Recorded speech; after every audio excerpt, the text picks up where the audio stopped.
Hey, can I talk to you for a second? Just you and me. Picture this. Friday night. Your phone is buzzing with group chat plans, laughter emojis, you coming texts, and instead of feeling excited, you feel this soft, almost guilty tug in your chest that whispers, I'd rather be home, alone, with my thoughts, my music, my book, the rain on the window. You're not antisocial. You're not depressed.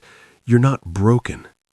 You're simply one of the quiet ones whose nervous system was built for depth instead of volume. And today, I'm going to show you that this love for solitude isn't a flaw. It's the doorway to rare, almost secret gifts the world desperately needs right now. Number 1, the silent pull you can't explain. You've felt it since childhood, haven't you? That moment at the birthday party when the noise hit a certain pitch and you suddenly needed to disappear into the backyard, just to breathe. Or the way you'd finish school and run straight to your room, close the door, and finally exhale. Most people chase connection to feel alive.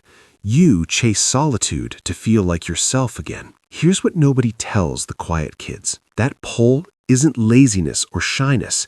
It's your brain's ancient survival system saying, I need to go offline to stay online. Solitude is your reset button. And the fact that you crave it so strongly is the first clue that you're wired differently in the best way possible. The neuroscience of your solitude craving. Let's get a little scientific, but I promise I'll keep it gentle. Your brain has a higher baseline level of cortical arousal than the average person. That's a fancy way of saying the lights are already on inside your head. Loud rooms, small talk, constant notifications, they don't wake you up, they overload you. Research on sensory processing sensitivity, yes, there's actual science for people who feel everything deeply, shows that about 15 to 20% of the population processes stimuli more thoroughly. Your mirror neurons fire stronger. Your default mode network, the part of the brain that lights up when you're not doing anything productive, is unusually active during alone time. In other words, when you're alone, your brain isn't idle. It's doing its most important work, connecting dots, healing old wounds, birthing ideas, rehearsing futures. Extroverts recharge through people. You recharge through presence with yourself. That's not a preference.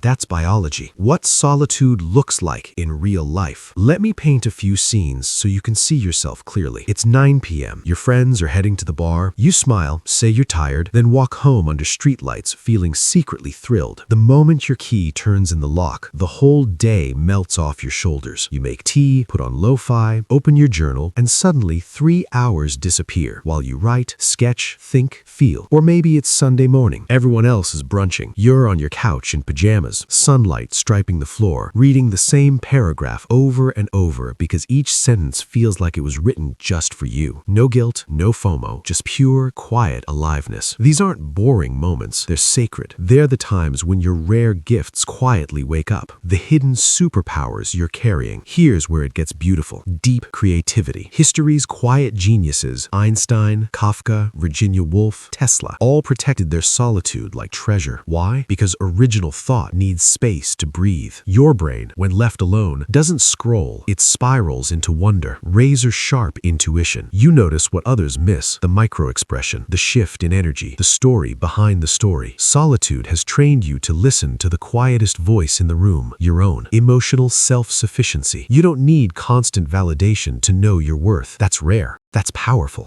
That's freedom, the ability to hold space for others. Because you've sat with your own silence for years, you can sit with someone else's pain without rushing to fix it. You've become a natural lighthouse. You're not just an introvert, you're a deep-sea diver in a world full of surfers. The shadow side, no one talks about, but I won't sugarcoat it. Sometimes, the same wiring that gives you these gifts can make the world feel too bright, too loud, too much. You cancel plans and then feel the ache of loneliness anyway. You worry you're missing life. You've been called cold, aloof, boring, even rude, when all you were doing was protecting your nervous system. There are nights when solitude stops feeling like peace and starts feeling like a cage you built yourself. That's real. That's human. And it doesn't cancel out your gifts. It just means you're still learning how to use them without losing connection. Why society gets it wrong. We live in a world that worships extroversion, open-plan offices, networking events, the pressure to be always on. Schools reward the loudest voices. Social media rewards the most performed lives. So when a child says, "I just want to be alone," adults panic and label it a problem to solve. But what if solitude isn't the opposite of connection? It's the soil where the deepest connections grow. What if the quiet ones aren't failing at life? They're refusing to play a game that was never designed for their nervous system. You're not behind. You're on a different frequency. And the world is finally starting to need that frequency more than ever. The beautiful outcome. Imagine this future you. You walk into a noisy room and you no longer feel broken for wanting to leave. You know exactly why you need to leave, and you trust that the quiet that follows will refill you with something the party could never give. You create art, write words, solve problems, love people, all from a deep, unshakable center that was forged in solitude. You become the friend who really listens, the thinker who sees 10 steps ahead, the calm in someone else's storm. You stop apologizing for needing space. Instead,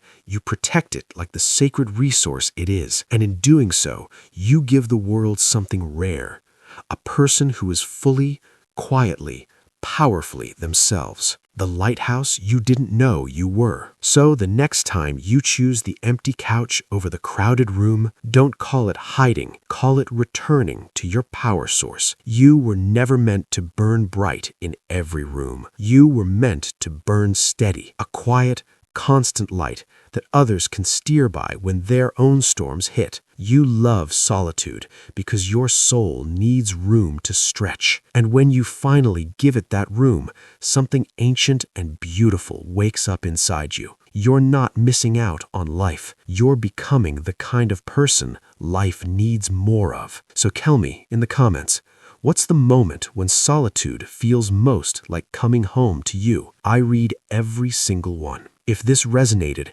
hit that like button. It helps quiet voices find each other.